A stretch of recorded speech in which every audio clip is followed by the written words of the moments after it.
Les Liaisons Dangereuses is a French epistolary novel by Pierre Chaudelot de Laclos, first published in 4 volumes in 1782.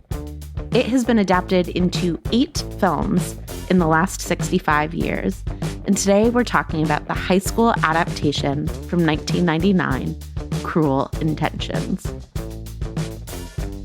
The movie, starring Sarah Michelle Gellar, Ryan Phillippe, and Reese Witherspoon, was a huge financial success.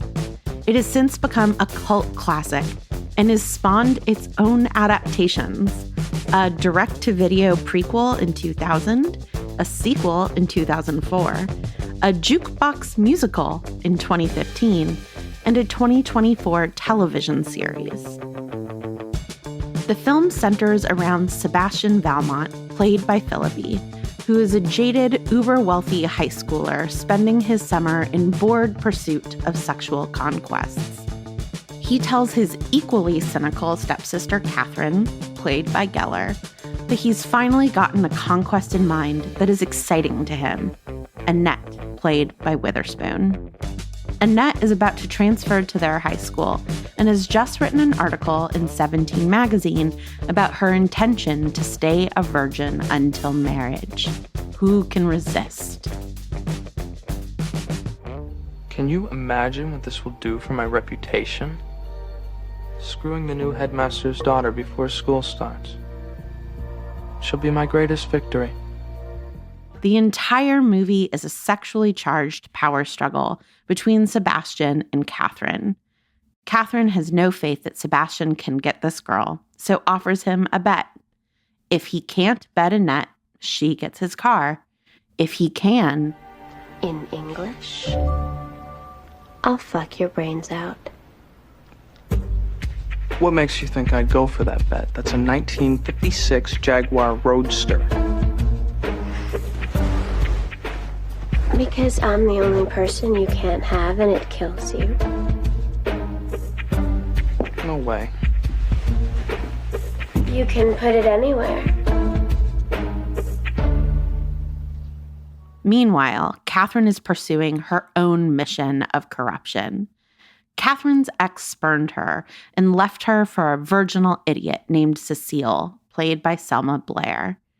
Catherine wants revenge, and she thinks the best way is to deflower Cecile. Luckily, Cecile has fallen in love with her black cello instructor, Ronald, and so Catherine schemes to get them together, knowing that Cecile's racist mother would never approve. Unluckily for Catherine, things are moving very slowly between Ronald and Cecile. Sebastian's hunt of Annette is not as easy as he had hoped either. Although she is trapped prey, staying at his aunt's house on Long Island, Annette has been warned about Sebastian's bad reputation. What have you heard? Did you promise girls the world to get them in bed with you? Who told you this? A friend wrote me. When Sebastian finds out that it is Cecile's racist mom who has trashed his reputation and is therefore getting in his way of sleeping with Annette, and therefore from sleeping with Catherine, he suddenly has a motive to join Catherine in her deflowering of Cecile pursuit. He gets Cecile drunk one night, and they begin an affair that isn't quite within the realm of consensual. In the meantime, Sebastian is making headway on Annette, who he finally beds, realizing that he's fallen in love with her. How has this corrupt soul found someone to love, you might ask? She made a funny face at him. Literally, that's it. That's all that's happened. When he comes home to tell Catherine that he's not only accomplished his goal, but that he's fallen in love with Annette, Catherine is jealous and messes with Sebastian's head. You were going to leave school a legend. Now you're going to leave a joke. I'm willing to take my chances. Don't do it, Sebastian. You'll not only ruin your reputation, you'll destroy hers. So, Sebastian, successfully manipulated, breaks up with Annette. When Catherine reveals her manipulation, she sends Sebastian back to Annette, begging. Annette, devastated, refuses to see him. He walks the streets of summer New York City in a heavy suit, agonizing over Annette. While on this walk, Ronald, Cecile's cello instructor, pops up, ready for a fight, as Annette has changed her mind and is running after Sebastian. In the fray of the fight, Annette falls onto Fifth Avenue, and Sebastian, running to save her life, gets hit by a cab and dies. Catherine figures out how to spin all of this to her advantage when the school year starts. As the deceased stepsister and as student class president, she is griever-in-chief. Until it turns out that Sebastian had given Annette his journal, which outs Catherine as a cocaine-snorting manipulator of the highest order. Annette and Cecile hand out photocopies of the journal, and Catherine is disgraced. Sebastian wins from the grave, destroying Catherine because he fell in love. I tried to make all of that as simple as possible, but it is fair if you're a bit confused. There is a lot of double-crossing in this film. There's a subplot about Sebastian exploiting a closeted gay classmate with Joshua Jackson's help. And I didn't mention that although the cello teacher Ronald is in love with Cecile, he starts sleeping with Catherine at some point. And Catherine lies to him that Sebastian has started hitting her. I love movies about good people trying to be good in a complicated world. This movie is about bored people trying to be bad in a shallow world. And yet, I find it delicious. This is a movie in which our two main characters, Catherine and Sebastian, are looking for sex and power, but one of them, accidentally, finds love. Cruel Intentions was straddling a line that was being culturally litigated at the time. What kind of sex and love lives do teenagers have, and how are they being represented? Here is film scholar Tim Sherry, the writer of Teen Movies, A Century of American Youth. Even as contemporary movies are trying to steer audiences toward more acceptance of sexuality in teenagers, there's still this fairly clear division between the young people who fall in love and are pursuing relationships and those who are pursuing sex. And those who are pursuing sex are almost always villainized. They're almost always guys, and they're almost always seen as having one-track minds and wanting to basically have accomplishment through sex and sexual practice, whereas girls more often are looking for some kind of romance, and sex might happen as a part of that, but it's not always part of the motivation. And so that formula is very old. It goes back many years, and that, basically the good kids don't have sex. They're looking for love. Tim is right that in teen films, it is almost always men who are depicted as sex-starved. There are whole movies about this. High school men out all night on the prowl looking to get laid. One of the ways in which Cruel Intentions is interesting is with Catherine at its center. Catherine is the person who, more than anyone at the end of the day, is looking for multiple sexual partners. Cruel Intentions was definitely in part made because of the success of Clueless. But it wasn't just Clueless that led to Cruel Intentions being made. With the success of high school-based shows like Buffy the Vampire Slayer, starring Sarah Michelle Gellar, Catherine in this film, and Dawson's Creek, which starred Joshua Jackson, who has a small role in this film, it was clear that teenagers liked watching themselves on screen. Cruel Intentions was made at the height of this Hollywood cash grab.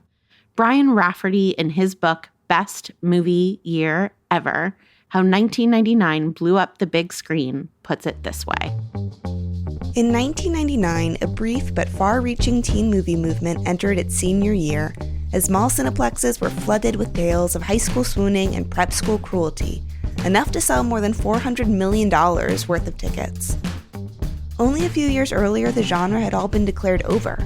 Quote, "In the early 90s, there were no teen movies," says Andrew Fleming, the director of the 1999 comedy Dick, starring Kirsten Dunst and Michelle Williams as two girls who befriended Richard Nixon. I remember reading an LA Times story that basically said teenagers don't go see movies about themselves. By the decade's end, that was all they wanted to see. Surprise hits such as The Craft, Clueless, and Scream had kicked off a phenom Entertainment Weekly dubbed Teensploitation. It was a nod to how quickly and cheaply the new teen movies were being produced in order to keep young moviegoers happy.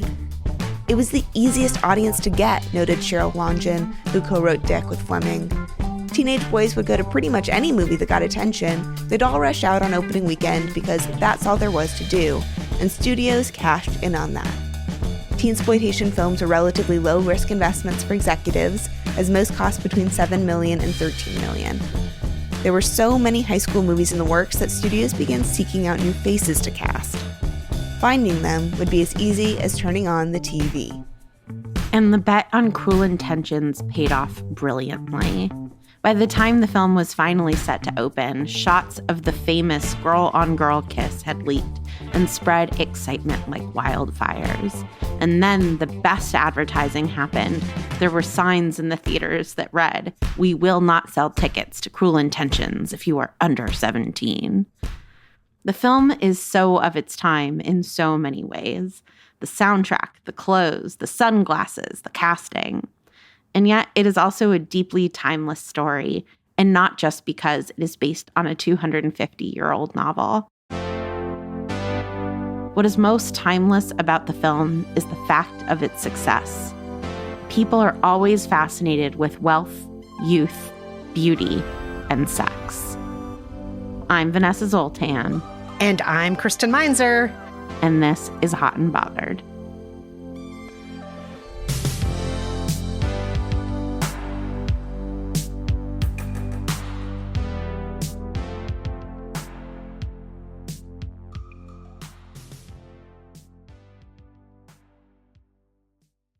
Today, we are lucky enough to be joined by the amazing podcaster, Kristen Meinzer. Kristen, you are on several wonderful podcasts. Can you tell us just a little bit about how you approach culture and sort of how you think about your career and your work? Oh, well, I think of everything as culture in some way or another. For example, I host a show called Health Matters from the Mayo Clinic.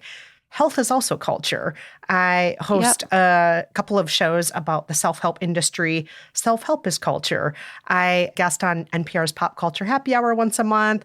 I host a show called The Daily Fail, which is about the tabloids. All of this is culture.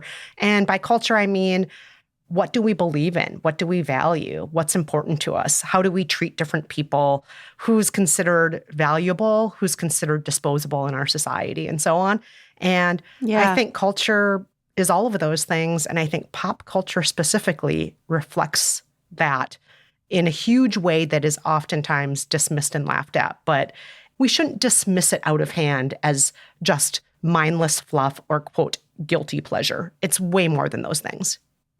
Yeah. Do you have a feeling that 90s rom-coms or the kinds of romantic movies that you watched growing up impacted the way that you see romance in your adult life? Oh, yeah, sure. I think anybody who would say, oh, no, I didn't absorb any of the 8 million movies and books that I read would be maybe not telling themselves the truth. I think a lot of us want to think we're above those dumb magazines we read. We're above those dumb advertisements that got fed to us. And gosh, it would be great if we could be above those, but I don't think it's as simple as that, because the dumb movies, those dumb ads, those dumb magazines, those weren't just standalone things. They were part of the culture overall. They were what our aunties were saying to each other when they went out for coffee. They were the conversations we would overhear on the bus.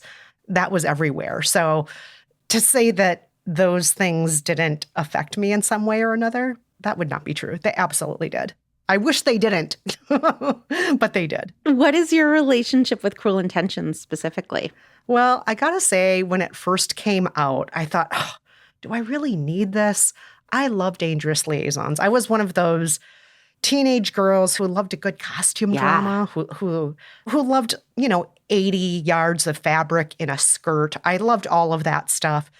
I also just loved sex, frankly. And Dangerous Liaisons, there's some sexy sex in there, some questionably maybe not appropriate sex, but still, at least to me as a teenager, like, oh, this is quite hot. I'm into this. Yeah. Is anybody else in the house? Thank goodness no. I'm just going to rewind that and watch that again. And so when Cruel Intentions first came out, I thought, why would I need this? I have Dangerous Liaisons, and it's filthy and pretty and filthy. But in time, I came to really like it. A lot of my friends were big fans of it. And my co-host, Rayford Guzman, who I used to host WNYC's Movie Date with, and later on Movie Therapy, he and I hosted that together for 100 episodes. He had an interpretation of it that I thought was great. He said, Cruel Intentions is really the perfect version of the story because after the French aristocracy of Dangerous Liaisons, who, other than that, is the most petty and most likely to use sex as a weapon and be mean to each other? Oh, a bunch of out-of-touch rich boarding school kids are. He's like, it makes so much sense. And most of us can't necessarily relate to those aristocratic 1700s French people. But most of us can relate to high school. Most of us knew mean people in high school. So I thought Rayford's assessment was spot on. Like, yeah, this does totally make sense as a movie for teenagers to be acting out. It makes so much sense.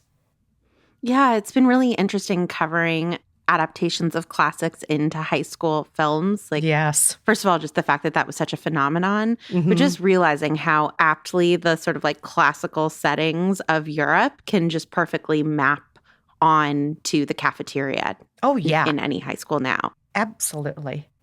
So the first question that we like to ask any of our movies is, what does this movie believe about love?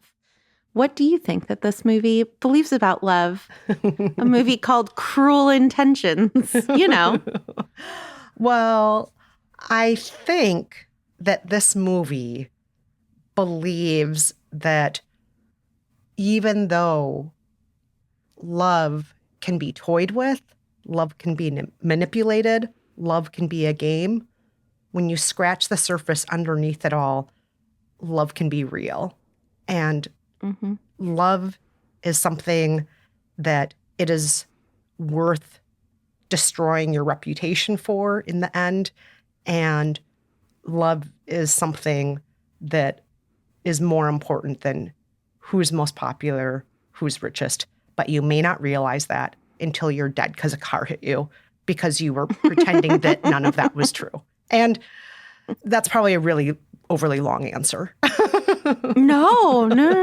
I think you're right. You know, we'll talk more about this in our next episode, the ending, that there is this sense of vindication at the end of the movie that sort of love triumphs to some extent.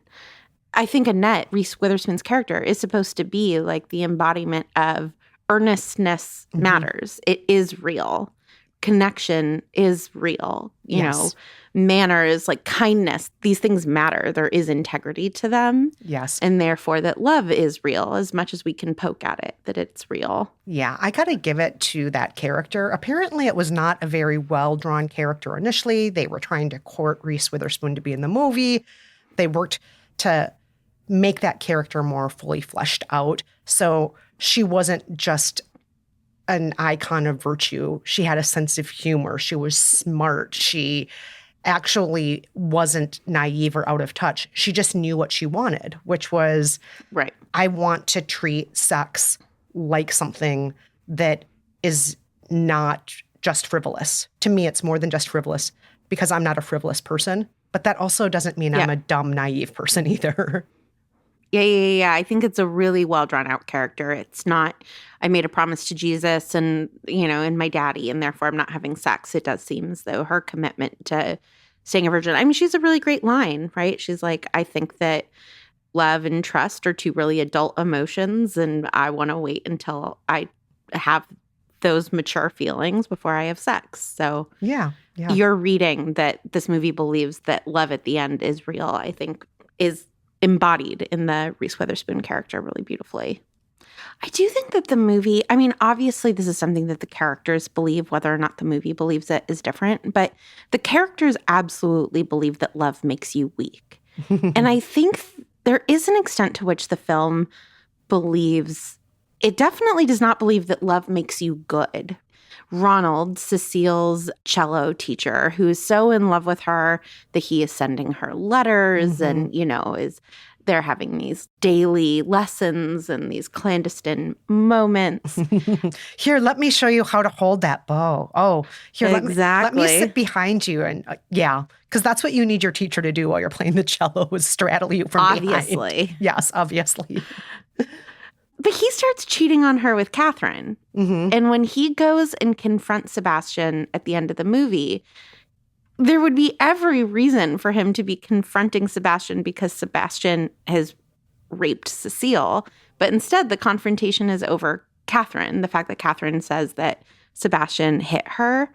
And so I do think obviously the characters in the film are pretty cynical about love, but I also think that the movie is pretty cynical about love, right? Reese Witherspoon's character, Annette, starts, I'm not going to date you, Sebastian, because I don't trust you, but also because I have a boyfriend, Trevor. Yeah. Trevor disappears. So I think that the movie, at minimum, thinks that love isn't virtuous. Love doesn't necessarily bring out our best selves. Even love in its purest form is messy in this movie. It is. And again, I think what they're saying to a certain extent is you need to be brave enough to try and overcome the mess and overcome the cynicism, because the cynicism is the easy part. Playing games is easy. Doing what is vulnerable, doing what is honest to our hearts, that's the hard part. And even though love kind of conquers all in that Ryan Phillippe's character, Sebastian, even though he in the end is kind of avenged, he really did love her, but he wasn't brave enough to do it when he was alive. Right. Two of the girls who were in some way or another not necessarily even treated that great by him are the ones who brought that message to the world that he actually did have real love in his heart. So it takes real bravery, or it takes women who you've raped to, bring that to the fore. Sure. So one of the subtexts of this movie that I think I want to make text is that what happens in the bedroom is always going to have repercussions outside of the bedroom. And I think that we're clued into this as like a thesis of the film. Just in this shot at the very beginning, when we see Sebastian and Catherine interacting for the first time, they are, sort of setting up, telling us that they're new step siblings and that they hate their parents. And you get this picture of Sebastian and Catherine's parents with Bill Clinton. And Bill Clinton, obviously, especially in 1999, but famous for having a private indiscretion become very public and changing his reputation. Actually, many, many, many of his private indiscretions becoming public and impacting not just his life, but the world. And I think that bears out in this film as well, right? That Sebastian seduces his therapist's daughter, Tara Reid, given a very brief introduction. I loved that. Into the world. And he makes it public, right? He publicly shames her. But all of the sex that happens, regardless of how private it is, ends up bearing out in one way or another socially, including closeted sex, right? This movie has a lot to say about homosexuality, not a lot of nuanced things to say about homosexuality. It's really all about gay sex being shameful. But even if you have like the most closeted, the most secluded sex, there will be often punishments within the context of this film. Yes.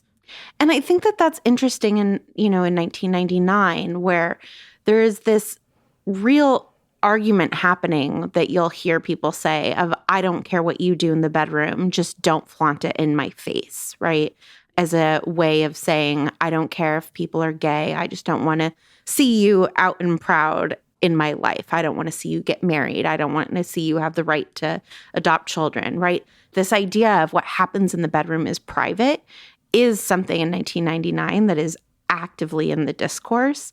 And I think that this movie is subtextually or, right under the surface saying, but it's not private what happens in the bedroom. It always ends up getting litigated in public in one way or another, whether that is through the way that it shifts your personal dynamics, or you're the most popular kid in school football player and you actually are gay and your dad will disown you. Regardless of why, what happens in the bedroom does actually impact you outside of it. Interesting. So for me, subtext. And this may be a little bit of a reach, but as somebody who spends a lot of time examining and reporting on mental health and the self-help industry, there were a couple of things that jumped out at me from the beginning. And one of them is the fact that Louise Fletcher from One Flew Over the Cuckoo's Nest is playing Sebastian's aunt in the movie. And another thing that jumped out was that one of the very first scenes that we get is Ryan Phillippe, Sebastian, in the therapist's office.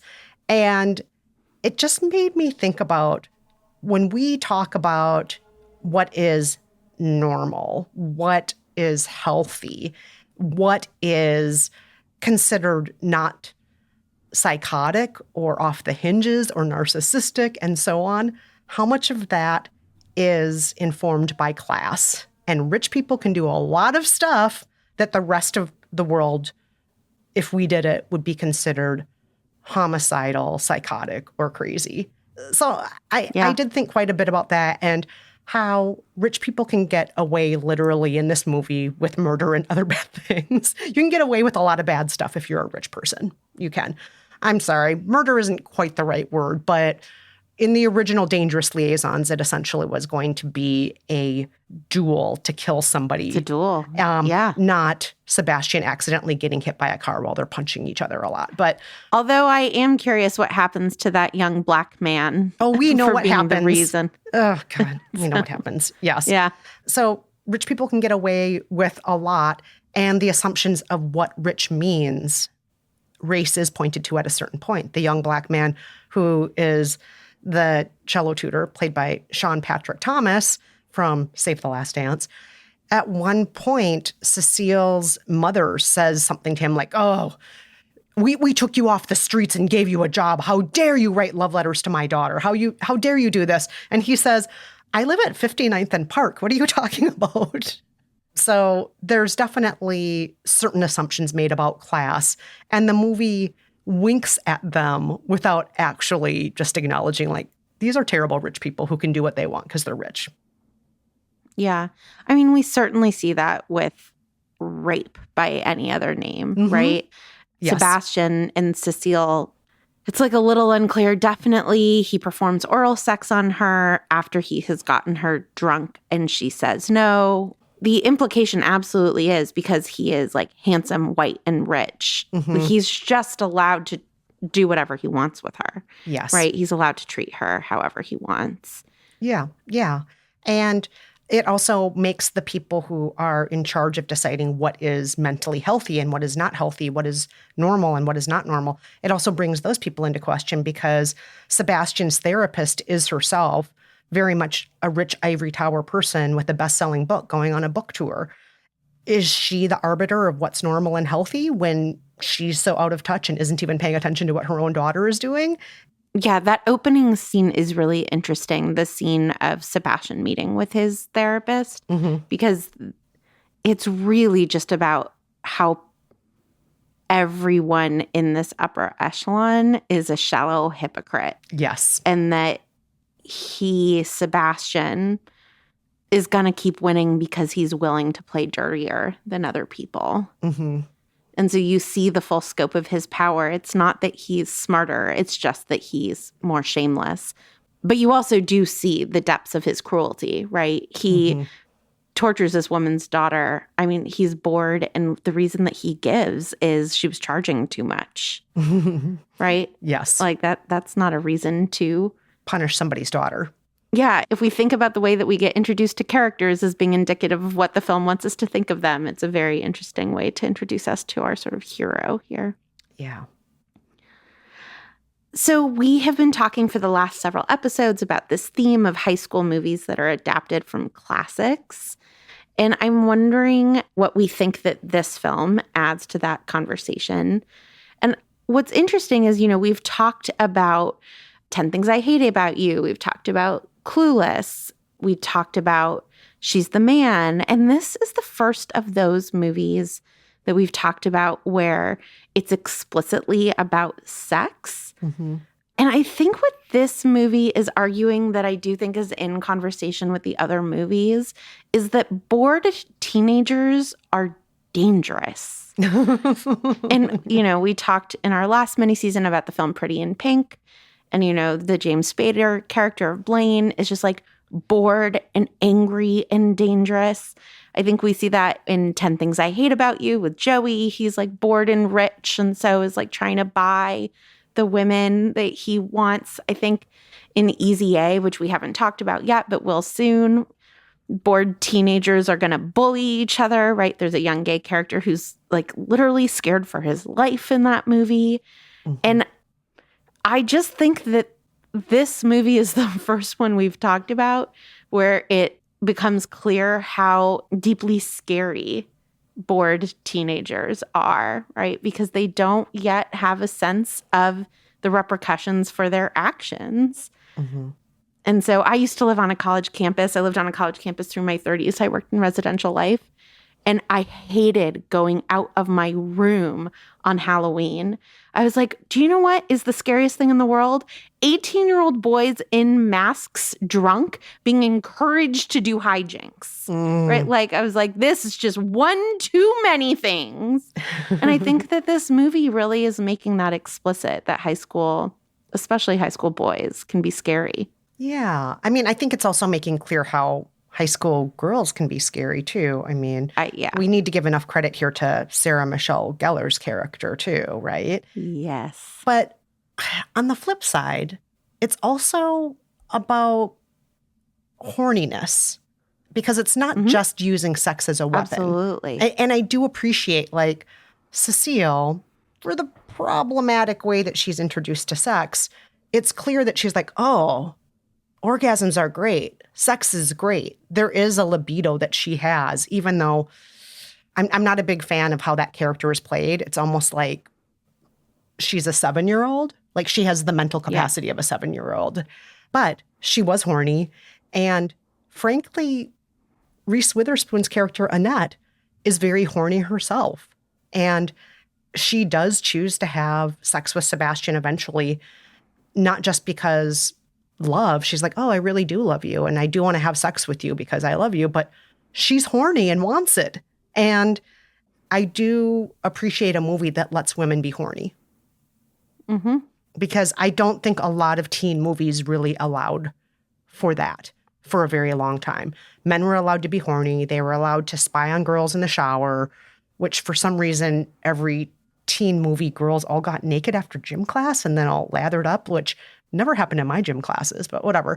And the men get to be horny and the women get to be topless so that the men can enjoy being horny at the women.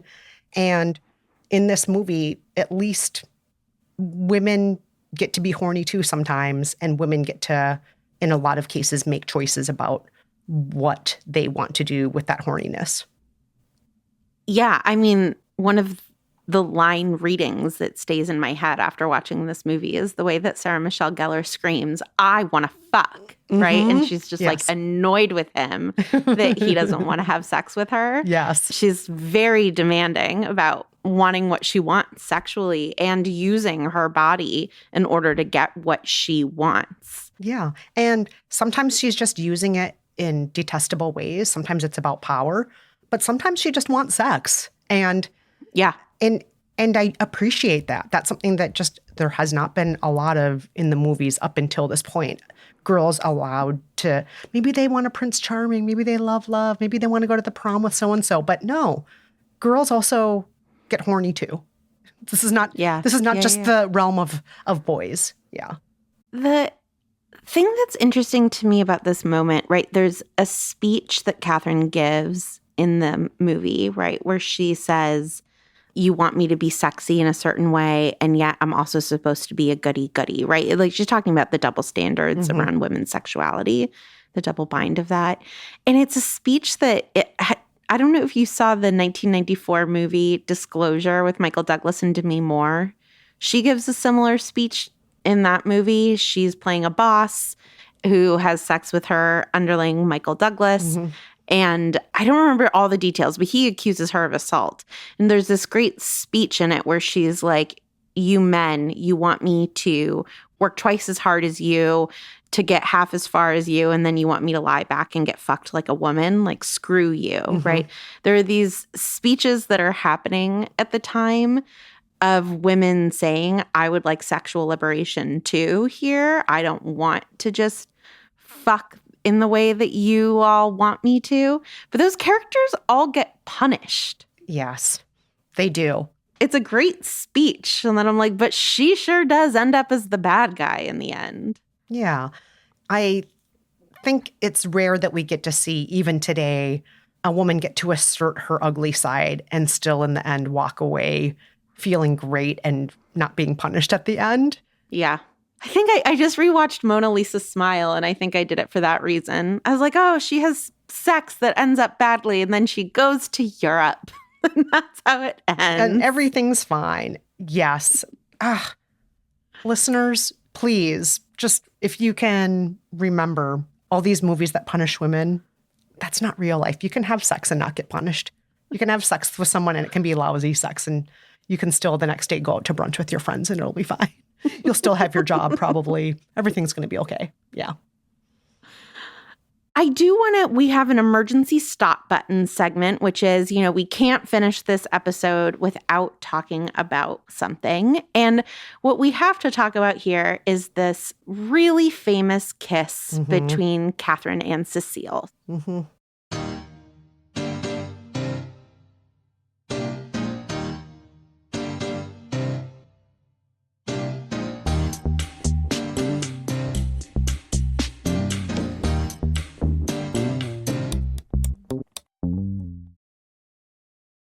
So I don't know if you remember this, Kristen, but when the movie came out, photos got leaked, months ahead of when the movie came out, of Selma Blair and Sarah Michelle Gellar making out in Central Park.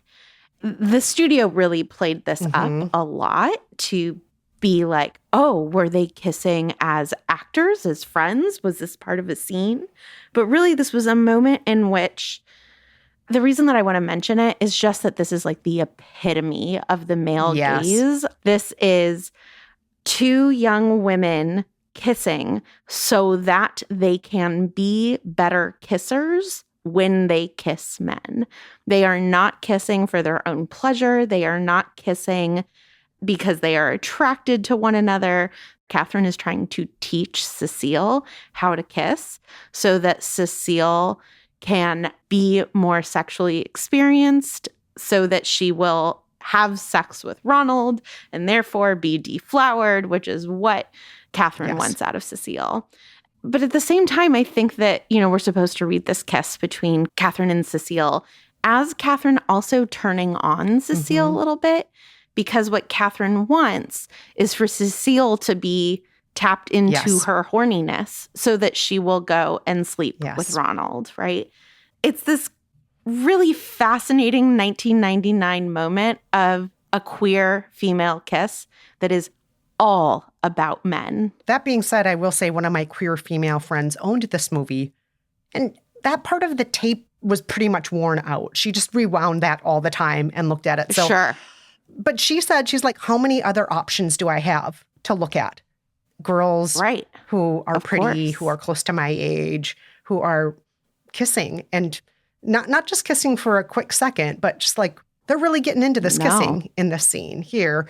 And Selma Blair's character, Cecile, is aroused. She is horny at the end of this kissing. She does want more. When Catherine pulls away, she's not ready for that to end. So even though, as I watched, I thought, ugh, fucking male gaze. This is so male gazy. I did talk to a friend about it, and she's like, yeah, I really loved that scene growing up. She's like, that scene was everything to me. Yeah, there was this moment in the early 90s where it felt exciting to have representation of queerness even when it was done poorly, right? Which this movie has a lot of. There's a gay sex scene between Joshua Jackson and Eric Mabius, right? Where they they are having sex, and the only feeling that you get out of this from the Eric Mabius character is shame. He is just like, if anyone finds out about this, my life is ruined. And you get the sense that from this like libertine point of view that Catherine and Sebastian don't care about queerness because it's just another thing that they are bored of. And yet this movie is not progressive when it comes to its point of view on gayness, right? There are so many gay slurs in this movie. Homosexuality is something that can be manipulated, seen as a weakness and manipulated in order to get people to do what you want. Yeah, it can be a way to completely take somebody down. If you out somebody, this is a way to hurt somebody because it's not okay. In the case of men, which is very different from how that kiss scene is treated between Selma Blair and Sarah Michelle Gellar. That's treated very differently. Again, you already said this. They're out in public in Central Park doing this. They're not hiding it. Yeah. Girls kissing girls is, titillating. Men like to see that. That's not going to ruin anyone's reputation. That's just going to be hot, right? And like I said, I even had a female friend who just loved that scene. Again, it was because of slim pickings. There's just not that much to choose from. I mean, likewise, I, as a woman of color at this time, anytime I saw anybody who wasn't white in a teen movie, I was like, yay, this is for me. Even if it was not a good depiction, I was just grateful. Like, yeah. Right. But I don't get the same sense from the male sex scenes. It's not something to be yay about at all. Not even in the furthest reaches of like, oh, but if I look at it this way, no. I mean, compare the two scenes, right? It is, like you said, out in Central Park. I mean, Sarah Michelle Gellar is wearing these big sunglasses and this big hat at the beginning of the scene, and she takes those off, right? There's just nothing to be ashamed of when the two of them kiss, when the two women kiss, and yet when the two men, you don't see two men kiss. In theory, you are supposed to be getting the impression that two men are having sex, not like clothed prim kissing. And yet even then, when it is men who are actually supposed to be having sex, it is entirely under the covers.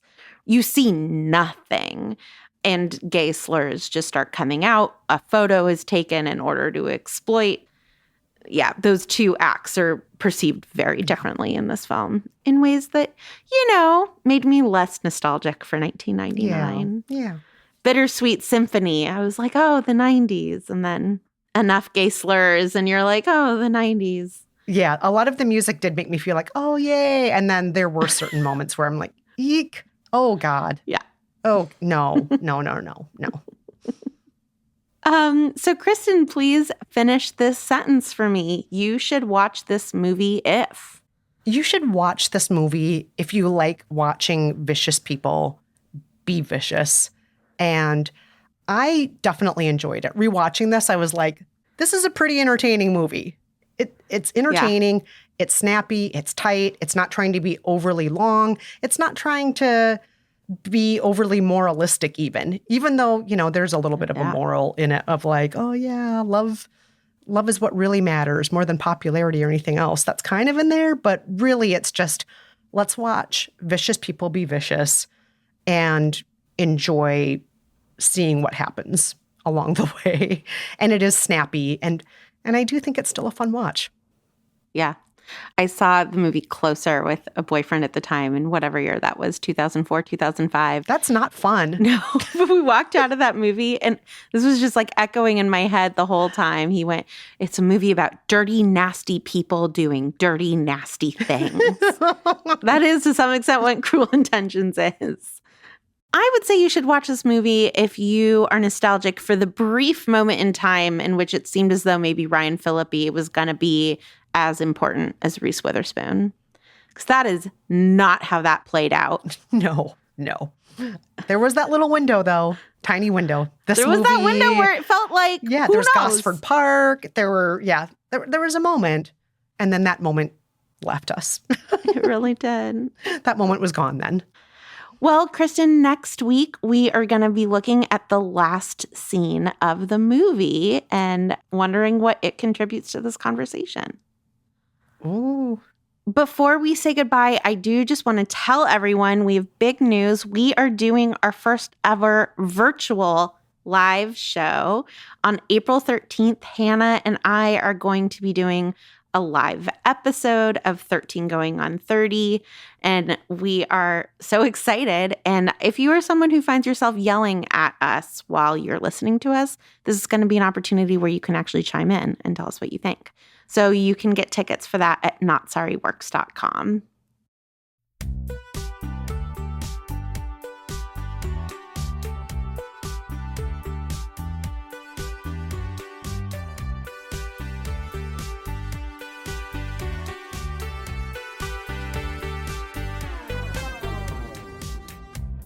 So Cruel Intentions is one of many, many, many adaptations of the novel Les Liaisons Dangereuses, and that is the only time I'm going to try to say anything in French.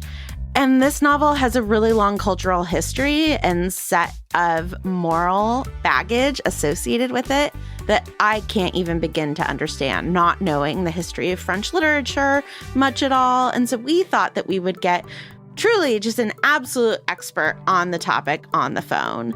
Catriona Seth is the Marshall Foch Professor of French Literature at the University of Oxford and Fellow of All Souls College. She is the editor of a French language edition of Les Liaisons Dangereuses, among many other works from the Enlightenment. Let's get her on the phone.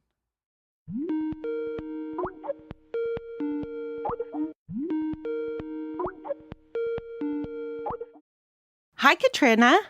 Hello, Vanessa. Thank you so much for getting on with us today. I am so interested in this text. So, Dangerous Liaisons, the novel, was written in 1782. When we think about texts, like pre-19th century texts that are regularly adapted, I think Shakespeare and Jane Austen. I don't even know the author of Dangerous Liaisons, and yet this is like the third thing that gets adapted again and again and again. Why? I think it gets adapted because the themes with which it deals are still themes which resonate with us nowadays. So yes, it's an 18th century text, you're right, published in 1782, written by a Frenchman who was an artillery officer, someone called Choderlos de la Clos, and he wrote one single novel and a few poems and various other bits and bobs, but his single novel is a masterpiece. It's a masterpiece because it deals with topics like manipulation, with questions like consent, with views on responsibility, and so on. So these are all things we can relate to nowadays, even if the society in which he situates the text is very different to the one in which we live. What were the mechanics of it still being around today, though? Was it successful at the time? Was it adapted continuously? Has it always been in print? When the novel first came out, there were very few articles about it in the press, but we know that it was an immediate bestseller. It was printed and reprinted and reprinted. And there were counterfeit editions and so on. It's an overnight success, and people are telling their friends about it. So readers are the ones who are making this novel successful. And this happens just before the French Revolution. After the Revolution, it's a much less fashionable book for a few years. It sort of dips out of most people's realm of consciousness. And then it's a book which has always struck writers as being particularly well composed and written. And so the people who bring it back to the front of the scene in the second half of the 19th century are mostly writers. So people like Baudelaire, to name one really famous author. Yeah. As to the adaptations, there are early, not very successful adaptations of bits of Les Liaisons Dangereuses. But I think it's really when cinema comes along that the amazingly good adaptations start. And they start in 1959 with a black and white film, which I highly recommend, called Les Liaisons Dangereuses 1960, so Dangerous Liaisons 1960, by Roger Vadim and Roger Vaillant. It's an updated version of the story. It takes place in Megève, a ski resort, and in Paris. And it works remarkably well because it keeps the structures of the novel, but then it uses all sorts of things which weren't around in Laclou's time, like telegrams or voice recorders and so on, to update the storyline. So you already mentioned the French Revolution, but I'm curious about the mores of the novel in terms of the time. So it's a pretty sexy novel. I haven't read it in a long time, but it's an epistolary novel and definitely like sexual themes. And I know that there's a lot happening around sex and how it's perceived during this time in France, right? And so I like vaguely want to say to you, like, libertine, Marquis de Sade, French Revolution, like what's going on culturally at the time that this novel comes out? The novel comes out at a time when there's a sort of tension in society between the upper classes who are quite free with their way of life. And yes, there are upper classes with libertine morals, for instance. The upper classes still tend to go through arranged marriages. And these arranged marriages are based on the fact that your parents will choose a suitable party for you, someone who's the right rank, someone who has the right fortune, or a nice house, a decent coat of arms, and so on. But the flip side of this is that there's quite high tolerance of unfaithfulness, of infidelity in the upper classes. Because you've been married off and you've done your bit and you've had your sort of, heir and spare and maybe one or two more, then you're more or less allowed to go and do what you want, or you can choose to live separated from the person to whom you're married. And that's very different to what the church, of course, is prescribing. And this is a time when France is a Catholic country and when the power of the throne, it's a monarchy, and of the altar, Catholicism as an official religion, are conjoined. They're like sort of Siamese twins. And so it means that the way in which a lot of the upper classes are behaving is seen as contrary to what you might expect in the proper functioning of society. I'm wondering how you would put this novel in conversation with someone like the Marquis de Sade. The Marquis de Sade, who's writing at roughly the same time as Laclos, is someone who describes sexual acts, and often very perverse sexual acts, in a very graphic manner. One of the things about Laclos is that he never uses any word which is in any way improper. There are no lewd words. And if you read his manuscripts, there's only one manuscript, which is not the very last one. You can see that he did a lot of work around which particular words he was going to be using and made absolutely sure that there were no lewd words around. So there's a lot of innuendo in Les Liaisons Dangereuses, but there's nothing crude. And Sade is doing the opposite. Sade is trying to shock you. He's out to shock you with what he describes, and he's out to shock you with the way he describes it. But philosophically, and this is just my very terse understanding, so I'm asking you to correct it, both the Marquis de Sade and, I'm just going to keep calling it, In Dangerous Liaisons, right, are about upper class people feeling a total freedom to exploit sexually people with less power, right? And there's an idea that we are entitled to total freedom. I want total freedom for everyone. And yet simultaneously, the sexual freedom of the upper class comes at the expense with people with less power, right? Philosophically, Sade believes that there should be no limit put on his desire and on his freedom and exploitation of others for his own sexual gratification. I think that Laclos in Les Liaisons Dangereuses shows something which is happening, but doesn't condone it in the same way. Yeah. And I think what he does in Les Liaisons Dangereuses is set out ways in which people with power, whatever that power happens to be, so it could be power in terms of having somebody's secret, so being able to blackmail them. Madame de Merteuil talks about that, about having her chambermaid Victoire's secret. Yeah. So there's that, for instance, it gives you power over someone. Cécile, who is a young girl, she's only a teenager, obviously grown-ups to a certain extent have power over her. And both the Vicomte de Valmont and the Marquise de Merteuil are going to use that.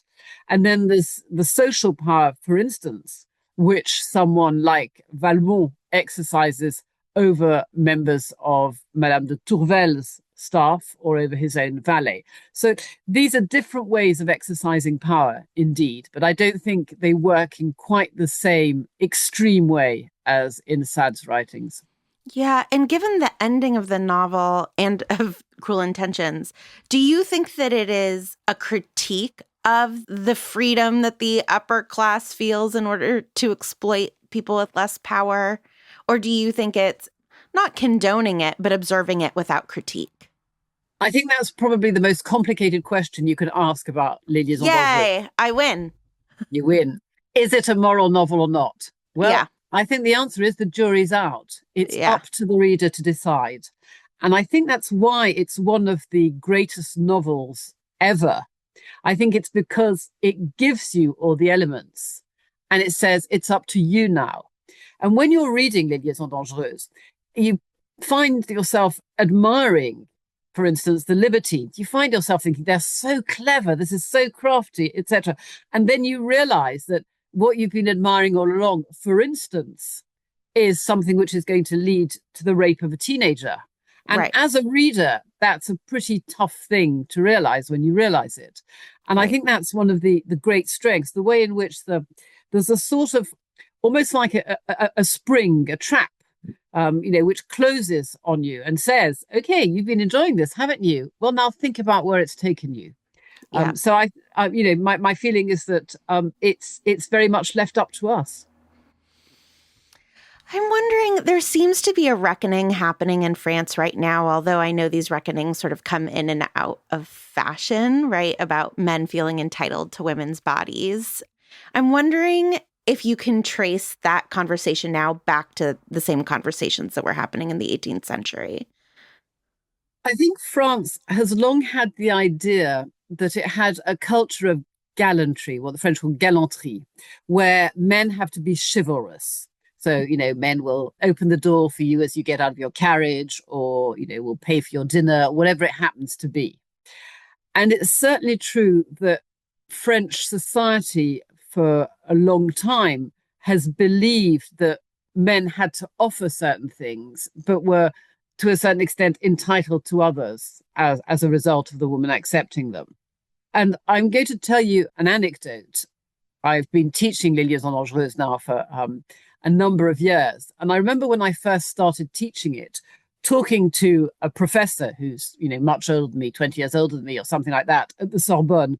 And I said something about the moment when Cécile is raped. And he said, oh, raped, Catriona. No, that's a bit excessive, don't you think? Right. Whereas obviously after Me Too, you couldn't now say it's excessive. It's very, very clear that it's rape.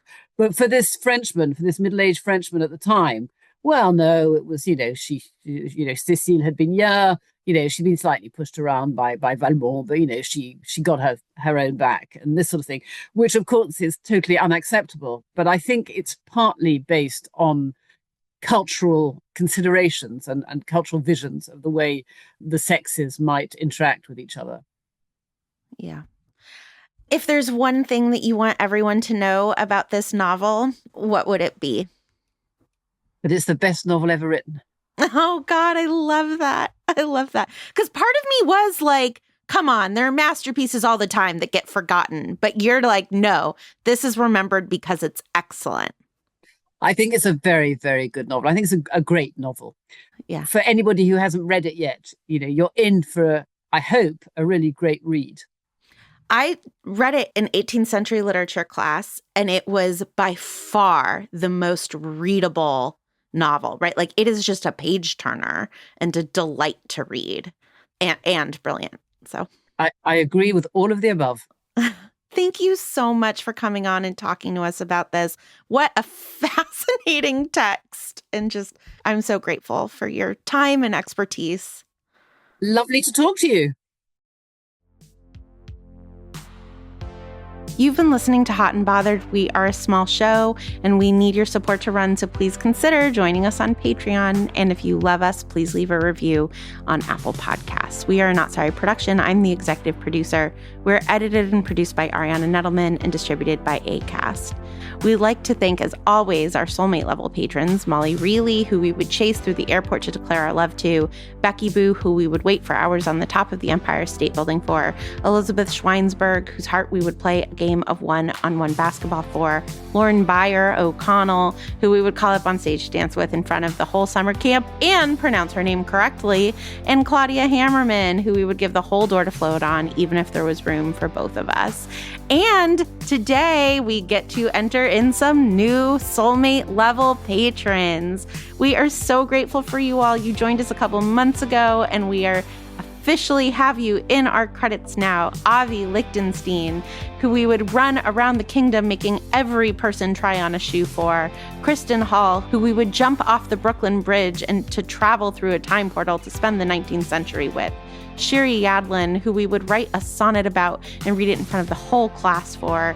And Delia Rose, who we are majorly, totally, butt crazy in love with. Special thanks this week to Kristen Meinzer and Catriona Seth, and to our wonderful team, Julia Argy, AJ Aramas, Courtney Brown, Anissa Ahmed, Danny Langley, Nikki Zoltan, and Stephanie Paulsell.